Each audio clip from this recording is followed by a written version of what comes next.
Welcome to the What Good Looks Like podcast, where we shine the spotlight on organizations and leaders who are truly living out what it means to champion the message and the work of purpose in the marketplace today. I'm your host, Davin Salvagno. You know, most farmers never know where their coffee goes. But if you can see the joy that it brings to everybody's daily lives, like if somebody could see the joy that you get when you take your first sip, somebody that grew that coffee for you, what kind of a difference would that make in their lives and their relationship to the work that they do?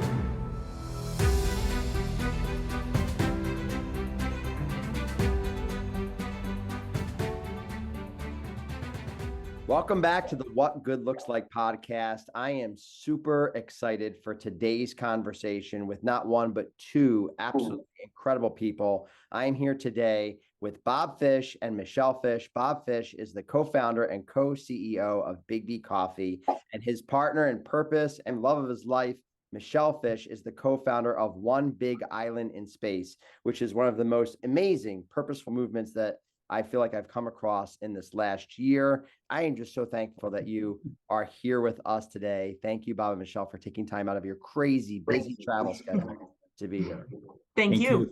If you're listening to this and not watching it, there's three faces on a screen, and I'm below Bob and Michelle on my computer. And I wish I could squeeze my image in between the two of them, because they have this thing, like they're huggers. They love hugging people, and they have this thing called a fish sandwich. So if you ever meet them in person, they are loving people. They're one of the most genuine, authentic people that I've ever met in my life. And you could tell that the purpose flows out of their heart into every cup of coffee, and then beyond that into the impact in this world. Let's do this. For those of you who don't know Bob and Michelle, let's quickly just kind of back up. Bob, Michelle, why don't you kind of share about yourself and each other? And then I'd like to talk a little bit about Biggby and how it all got started.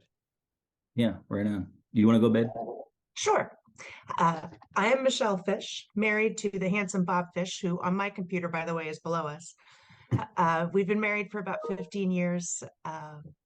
And although Bob has been in the coffee business the entire time that we've been married, I haven't really been associated with it except for the last 4 years or so, when we started this passion project, which is really what keeps us moving around the world, one big island in space. Bob and I knew each other in high school, although we didn't date. But we share all kinds of similar backgrounds and lots of interests. And we live in Douglas, Michigan, with one full-grown dog and one crazy puppy who may make a cameo in this podcast. Excellent. Excellent. And, so fun facts that Michelle's leading out.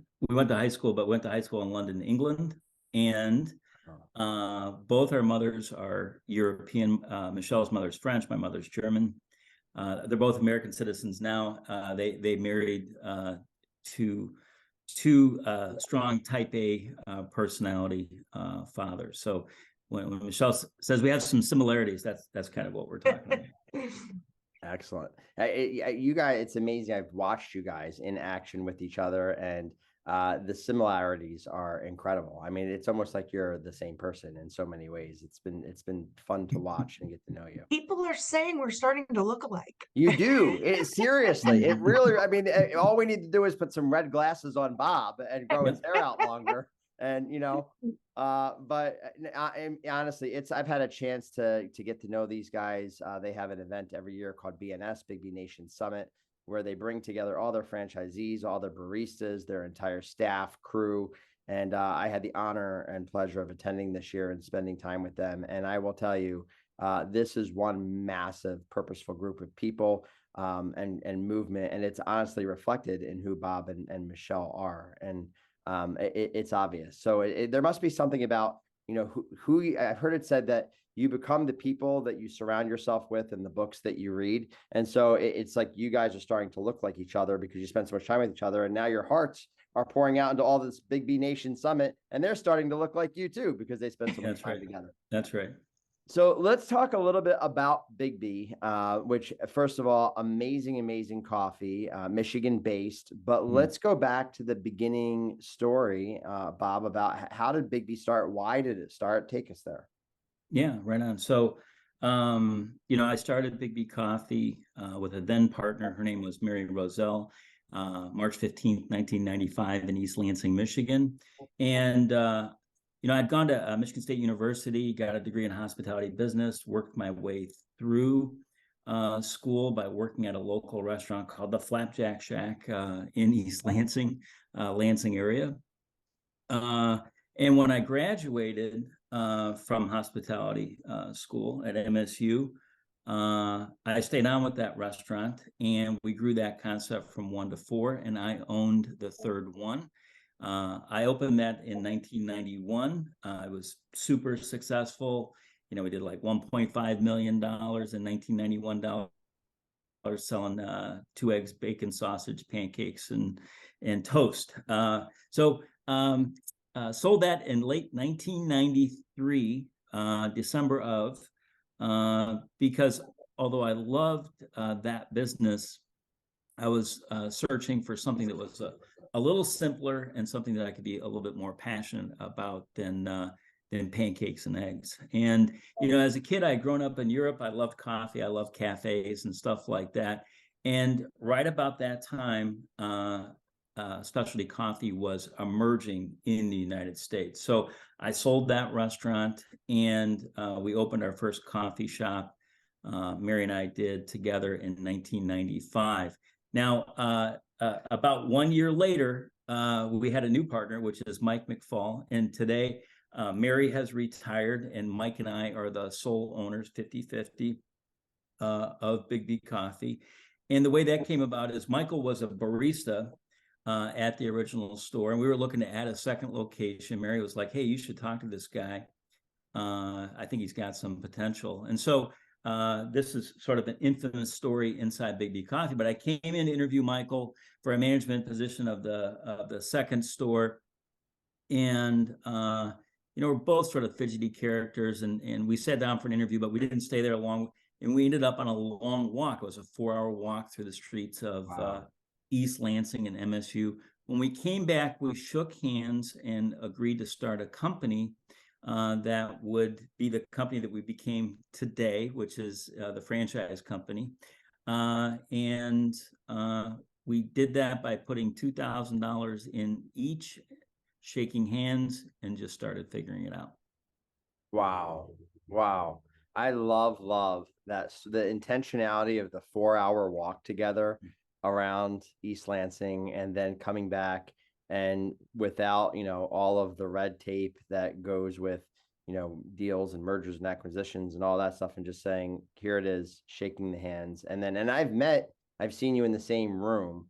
And the partnership, the brothership that exists between you guys, and how evident that has been, and now the growth of Biggby from 2 locations back then when you did that to now close to 300. Well, actually, we're at 330 locations, and of course that changes every week. So yeah. If we were to have this conversation next week, it would be 333 locations. So it's that dynamic right now. But the thing that allowed Michael and I to come together so easy, and what really happened in that 4 hours, was the idea that we had some really strong shared values. And it's those shared values that has made our partnership so strong and so big. And I think whether you're talking about your personal life and your life partner, or you're talking about a business, the one thing partners always need is strong shared values. Yes, so true. And again, it's evident. And those values have cascaded not just from yourselves, but into each Biggby franchise. I've seen them lived out by the franchisees. I've seen them lived out by the baristas. There's a consistency in every Biggby that you walk through. The consistency of the values shared is a beautiful thing to observe. And you mentioned Mike, and Mike will actually be on the What Good Looks Like podcast next week, and we'll continue the Biggby story there, because there is something so much bigger that I want to talk about from an impact standpoint. We talked about values, and one of the values that I know that you and Mike share, and that you and Michelle exemplify, is making a difference in the world. And I know that's not it's not core value that's on a wall somewhere. It's something that is an indelible part of who you guys individually are. And so you guys have started this incredible, you called it a passion project, Michelle, this incredible passion project called One Big Island in Space. Big with 2 capital G's because it's so big. Let's talk about that. Tell us about that movement. Well, just to tell you what we're up to, we are trying to change the way Biggby buys its coffee, sources its coffee in the world. Right now, Biggby buys just north of 2 million pounds a year.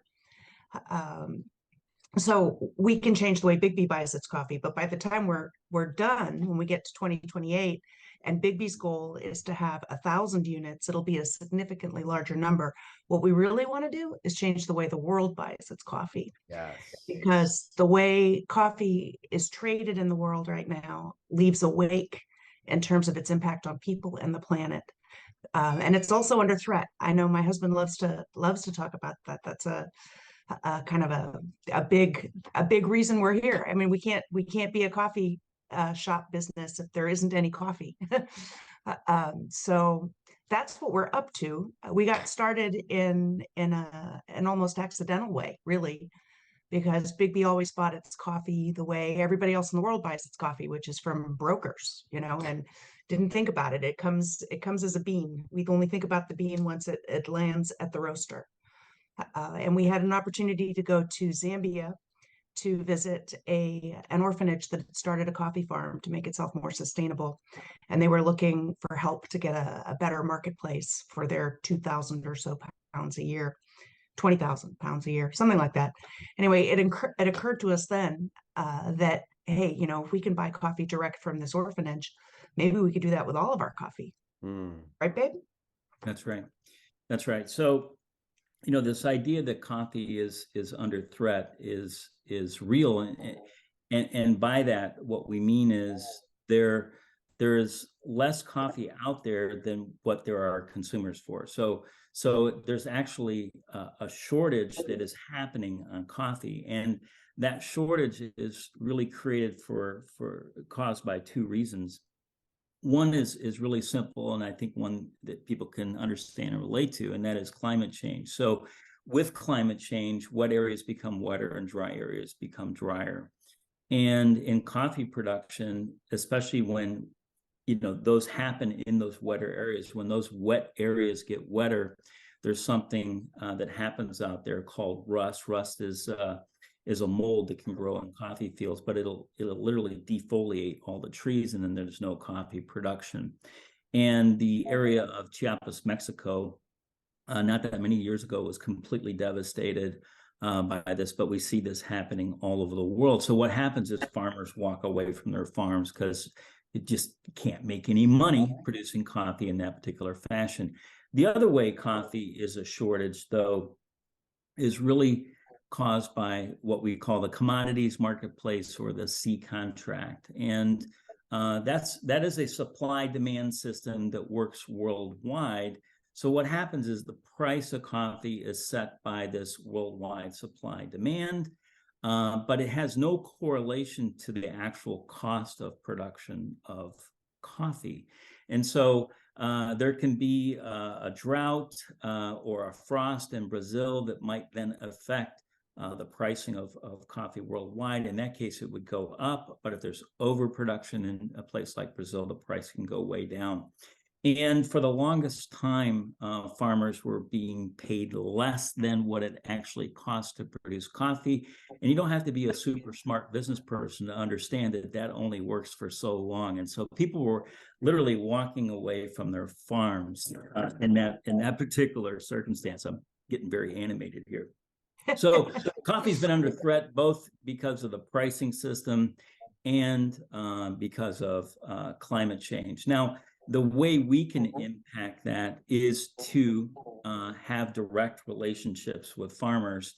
And just to be clear, when we say farm direct, what we're talking about is having the end user, which is us, build a relationship directly with the people that are taking this straight out of the soil, and trying to eliminate as many buyers and brokers in between. There's a lot of processes that happen in coffee, but the idea of removing those buyers and brokers. And some of them are nefarious, right? They're not really looking out for anybody but themselves, and they're hands that are not adding value to the product. But what we do in that scenario is take those savings and push them down to the farmer so that they can be economically sustainable, right?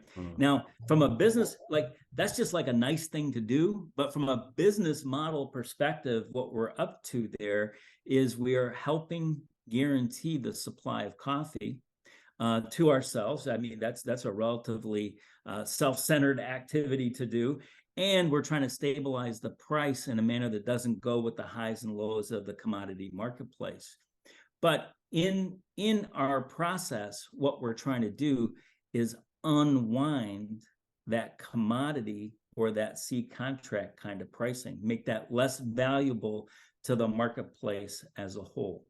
Because the consequence of commodity pricing, when you take any agricultural product and you commoditize it, what you do is you take away its individual characteristics, right? You just lump it all into the same thing. And when you take away the individual characteristics of a product, what you're also doing in the same breath is taking away the individuals that are producing that product. And so what we're doing here is we're bringing those individuals to the forefront. I just want to add that, we've been to several, oh, look, here's Madison. Here's our puppy. I told you she'd make a cameo. Yes. We've been to many coffee producing nations, and we've been on many, many, many coffee farms. And we find a few people every now and again that are kind of doing okay. We find a lot of poverty. The farmer is the last person in the chain, and he is the one person in the value chain that nobody thinks about, right? That nobody takes care of. Everybody is trying to get his product at the least amount of money. And then after that, they all start like making money on the coffee, but the farmer doesn't make any money on the coffee. And the kind of poverty that produces, the kind of impact that has on families and on communities is devastating.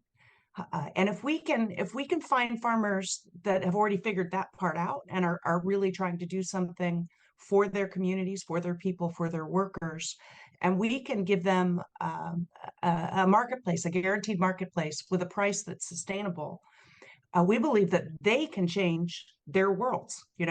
We're just buying their coffee at a fair price. They're doing the heavy lifting. But the impact that can have in a place like Nicaragua, or a place like Sierra Leone, we have a trip to Sierra Leone planned here in a couple of weeks. That can be enormous and really make a difference.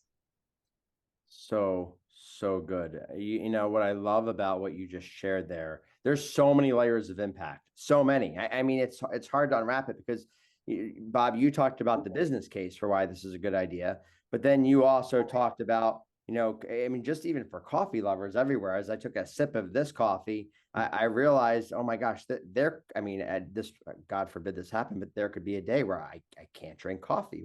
What would I do? I mean, like it's a lifeblood for me, right? I mean, that's right. Like, I never even thought you take it for granted, right? Oh, we'll always have coffee, but what if there was a world where all of a sudden coffee disappeared, and why didn't someone get in front of this? And so you're tackling that.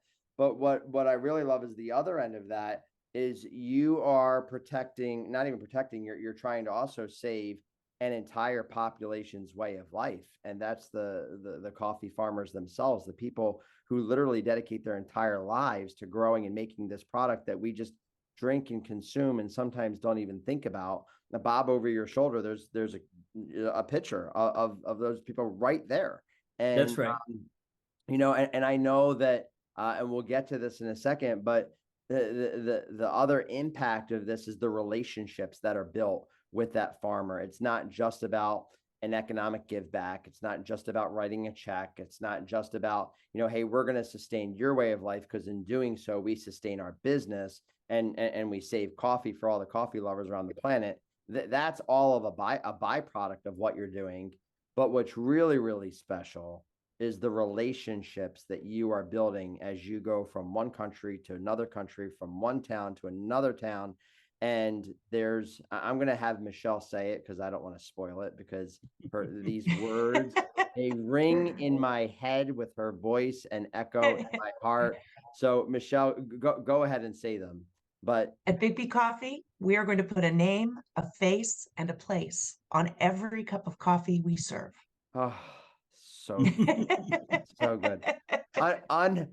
Unwrap that for us. I know what it means, and I love it, but unwrap what that means for our listeners.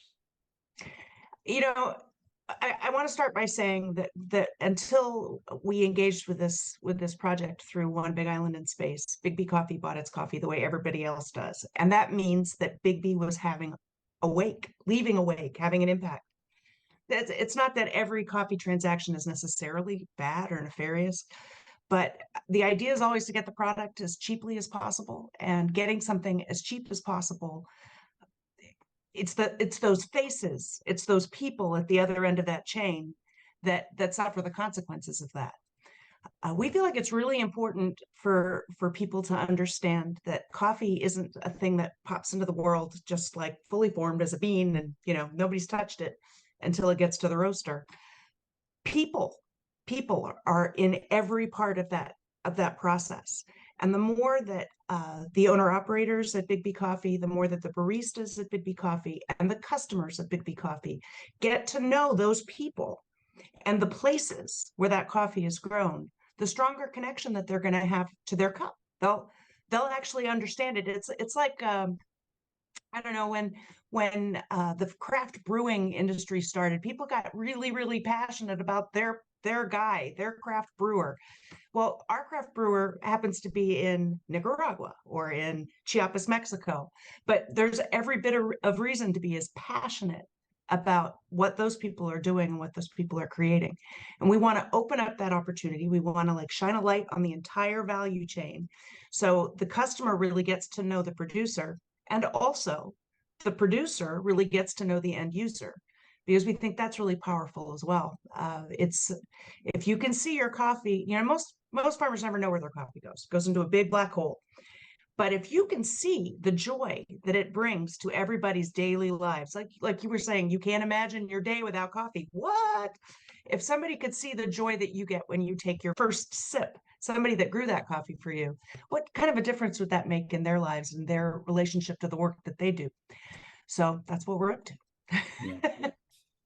Yeah, and I might even, by the way, the thing that Michelle is talking about is we call full circle. And so, it's all fine and dandy. There's a lot of folks that talk about having a direct trade relationship and so on and so forth. But the question is, how real is it? And our version of it is extraordinarily real. I mean, we live on the farm, we spend time with the farmer. What we learn is what their vision is. What we share with them is what our vision is. And if we can line those visions up and share those and support each other on those, good things can happen out of that. But if we even, a lot of people wonder, well, why do you guys call yourself One Big Island in Space? What's that got to do with sliced cheese? Almost nothing, except if you understand that from our perspective, when the first astronauts broke the atmosphere and they looked back on Earth, they saw this big blue-green ball. And that's the one big island that we're referring to, just floating in space, which is Earth. But the thing that those astronauts saw, or rather didn't see, is they didn't see any borders and they didn't see any countries. They just saw this one world. And so that's the way we view humanity as a whole. And that is the other part of the idea of a name, a face, and a place for every cup of coffee we serve. That is to literally demystify this idea of different people from different countries, different cultures, different religions, and to understand this one thing. And that one thing is that all humans share the idea of health, safety, food, shelter, clothing, and something better for the next generation, right? So in the end, coffee is this vehicle to humanize other parts of the world. Oh my gosh. It's, as you just said that, we obviously we talk a lot about purpose on the What Good Looks Like podcast, and people are probably trying to connect us. Okay, this is very purposeful work and everything. But again, you just talked about something that I think is so critical. So many companies look at their product that they make as that's their purpose, right? They don't look at the impact their product can have as its purpose, and the people who make that product as their purpose. They just look at the product. They look at the product that they make. They look at the revenue that they make from selling that product, and they say, that's our purpose. We make this, and in the end, our goal is to make money, and purpose stops there. When realistically, no. Your purpose is the impact that your product has on those that use it, and the vehicle that it can be. And in this case, how coffee could be the vehicle to remove boundaries, to humanize the world, to do everything that you just said. And then the other piece of that is the impact that you have on the people, all the lives that touch it. And you talked about full circle. We're talking about I see it kind of one way and back way. It's, a lot of times you think of, okay, well, I, the consumer, go into a Biggby and I get my coffee and I got it from the barista, and there's an impact moment there. The barista has an impact moment with whoever the owner of that specific franchise is. That owner has an impact moment with Biggby as a whole, and with who you guys are buying coffee from. That impact moment goes down to the people that are growing the product. And I know that there's some other layers that are in there, but there's all of these people that this sip that I just took in some way were impacted because of the product. And I just love that visual of, hey, we don't just make coffee. The coffee is a way to impact people and to impact all of humanity. Yeah. There's one stakeholder you left out there, and that's the planet. You can grow coffee in a way that is regenerative, to the earth, or you can strip the earth. You have choices as a coffee farmer. Particularly when you're under real economic pressure, the things that it takes to treat the earth well as you farm, it also takes money. It takes people, it takes hands, which means it takes labor, which means it takes money. So the less money you make as a coffee farmer, the more likely you are to be forced to make choices that are really difficult and not good for the planet. We're looking for farmers that know how to do this regenerative agriculture, and support them in that with our fair price. Because if we lose the planet, we lose all the hands, we lose the coffee, we all lose it. Game over. Well, and I love, you're 100% right. And I remember being at BNS and you guys talking about how you had gone to a village and, something didn't seem right. There was no bugs. There was no, it was clear that there was pesticides being used. There was all this stuff. There was harm being done. And then you've gone to others where you've seen literally the greatest care possible for people on planet and coffee being used in the way that they grow it. One in particular, I have a bag of El Recreo coffee in my hands. This family is very near and dear to my heart. I'm grateful for the opportunity to have gotten to meet them. But here's the thing: there's a lot of people that can just write a check or say we want to be sustainable, or there's a lot of talk in the ESG, CSR conversation and all of those things. You guys are literally getting on planes, going across the world, viewing with your eyes the process at which way coffee is being grown, validating that it's being done in a way that is loving and caring to the people that grow it, and loving and caring to the soil that they grow it from, building relationships with them, and then telling their stories, literally putting their names and faces and places on the bags and telling their stories. And then the best part about this, I keep thinking about Carlos and the Ferre family, El Recreo, and you talking about the joy in his eyes when they came here and they saw someone taking a sip of their coffee, because no one thinks about, they give their love, their blood, sweat, and tears to this all day long, and then the coffee just leaves, and then they never get to see the impact of what they just made. And so what you're doing is you're helping them see the impact of their purpose. Talk about full circle and so many layers of impact. So good. Yeah, and Carlos actually cried. He was so moved that he was weeping, seeing the customers, meeting the baristas, seeing where his coffee had went. His daughter said it was like just validating he's an 80-year-old man. It is validating the last 80 years of his life, right? So it is not enough that we go down and invade their lives. It's really important that we facilitate that they come up here and invade our lives too, right? And I know we've talked about that in several different ways. I do want to make sure people know and understand that we don't convert people to any way of thinking. What we are looking for is people that are treating their people right. That's a big category for us, like no child labor, or that they're feeding them or providing housing and so on and so forth. There are people out there that are doing that on coffee farms, that they're treating the planet right. And that might mean herbicides and pesticides, but there's so much more to it. There can be composting, water conservation, return of ecosystem to the farm. And then also investing in their community. Every Biggby coffee invests in the community that they're in just so many ways, right? You see them giving. And so when we work with a vendor like a farmer, we also want that shared value. So when we find the people that are treating their people right, the planet right, and investing in their community, we know we have those shared values, and we're ready to move on that. But a lot of times we get all wrapped up as consumers with ideas like fair trade or 100% organic, and we're actually bypassing those systems. And what we say is that we are exceeding those standards, right? We're exceeding the standards of fair trade, and we're also exceeding the standards of 100% or USDA organic, which really has a limited definition, but we won't go into that right now. And one of the reasons that we do that is those certifications are extraordinarily burdensome to the farmer, right? And some nefarious things can happen because of the need to get those particular certifications. But it's also burdensome to the consumer. The consumer always pays a premium for having those labels on a bag, right?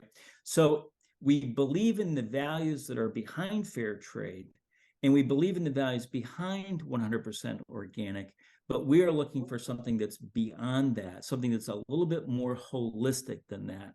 And that's the reason that we do this very irrational thing, which is to go spend an inordinate amount of time living on a farm with no electricity, with no hot water, with very limited access, no access to communication, and actually living the life of the farmer.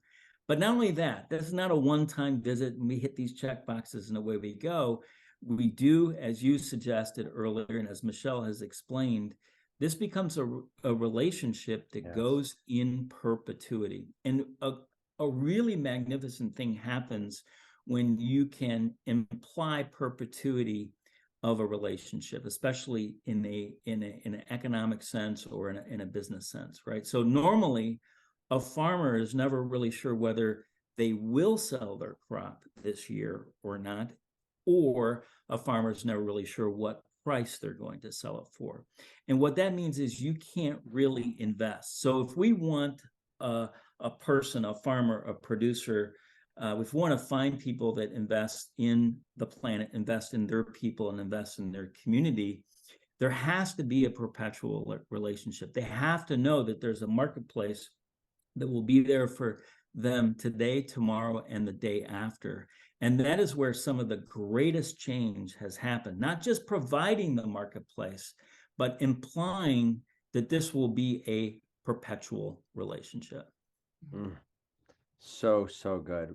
It changes the way you can invest in what you're doing. It changes the way you can invest in your people because you have confidence. You can actually look out and see a future that stretches ahead into the distance. Makes all the difference. Yeah. One of the most impactful stories I heard, and I know I'll share this story and then we'll wrap up with some of your last thoughts, but it was exactly what you just shared. And coming back to El Recreo, I remember having the conversation about their vision for the community of that works on their farm, and they give so much of their life to working on that farm. And a lot of people don't realize this, but then once you get to an age where you can no longer do the work that you've spent your life doing, and that work goes away, what do you do to sustain your livelihood? And we take it for granted in the United States. We've got retirement plans and we've got our houses and we've got all of that, but not all of that exists across the world. And so what El Recreo has done is saying, listen, all of these people that have poured their lives into our into our farm, we want to build a home for them. We want to have a place for them to be able to live in, to quote unquote retire in, where they can eat with us, live with us, and not have to worry about that. And so you want to talk about looking far into the future. The farmers are doing that, and then you guys grab a hold of that and you validate kind of their process. And if I'm not mistaken, committed to hundreds of thousands of pounds of coffee being bought specifically from that farm, which now just removed that question mark that Bob just talked about. Now, all of a sudden, they know not only are they going to sell their crop this year, they're going to sell it for years to come. And this vision that they have for their farm, for their families, and their community is no longer a question mark. And you guys made that possible. Right. And really, we have to give credit to them. Oh, yeah. They made it possible, right? I mean, all we did was truncate getting to the marketplace, right? That idea that we're going to sell direct, right? And all we did was say, we showed up and we said, hey, we're going to eliminate some of the people between you and us and try to get you a little bit more of that money that others were taking. What I find, Davin, is producers and growers, people all over the world, they have the answers, right? Like they have the answers what needs to be done for their farm. They have the answers that what needs to be done for their community, what improvements need to be made, what things additionally need to happen. They have all the answers. They just don't have that direct access to marketplace. And that is the only thing that we change. All the other work is their imagination, their vision, and their hard work. So good. So good. I just want to add one small little legacy story from the phrase that you may not know. One of the first things they did on the farm when they started it back in the 70s was to outlaw child labor on their farm and start a school. So one of the kids who went to that school, whose parents were pickers at the farm and were illiterate, eventually they taught the parents how to read too. His name was Marvin. Marvin went through that school. Marvin got a scholarship from 6th grade to high school, all the way through high school. Then they helped him get a scholarship to go to university.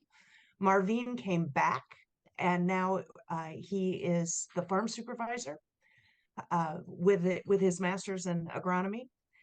His daughter, Jenny, is studying to be a nurse in Managua.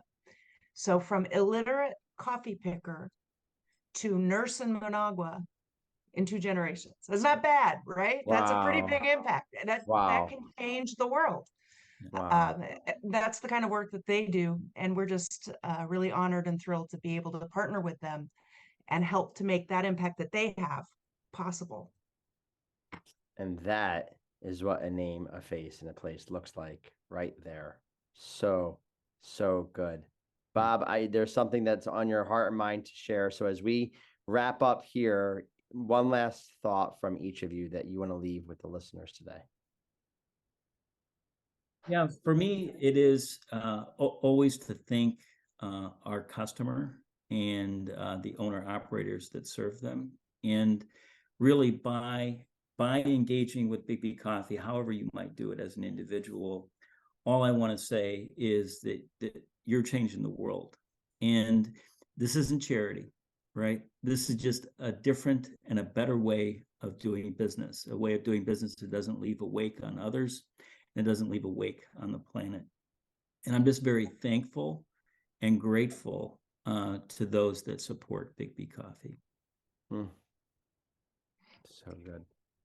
And for me, one of our, we want to bring the farm to our customers, to whoever is interested in the farm in the form of our stories. And you can always read them at our blog at One Big Island in Space. That's big with 2 G's.com. But we also want to bring you to the farm. We have several partners who are set up to receive, right? And we view this as an opportunity for the farm to have a different kind of revenue center. But really what we view it as is a way for Biggby Nation, all the people who are interested or involved in Biggby Coffee, to develop their own one-on-one relationship with our producers to really Mhm. see what happens on the coffee farm. Trust me, if you go, it will change your life forever. It'll change the way you see coffee for sure. Mm. So, so good. I cannot be more grateful for both of you for introducing me to the very special Biggby family and the incredible difference that you're making in this world. And I echo that. And we've committed as a team. I've committed to the Foray family that we are going to go visit them. She told us that they are going to build a Purpose Point house, and that we have to come and we have to unlock the door. And so we will be bringing our team there when that happens. And so for those of you who are listening to this, I will tell you the stories that are on their blog and on YouTube channels and everything else. If you watch these One Big Island in Space videos, they will not only change the way that you view coffee or change the world, they will change your life. They really will. You guys have changed my life, and I'm grateful for you, for this conversation, and for the difference that you're making in the world. Thank you so very much. Thank you, Davin. I can't wait to see you guys again. I don't know when or where that will be, but I can't wait for it to happen again. And so I look forward to that day. We're in the same room again. And for those of you listening right now, we'll see you next time on the What Good Looks Like podcast.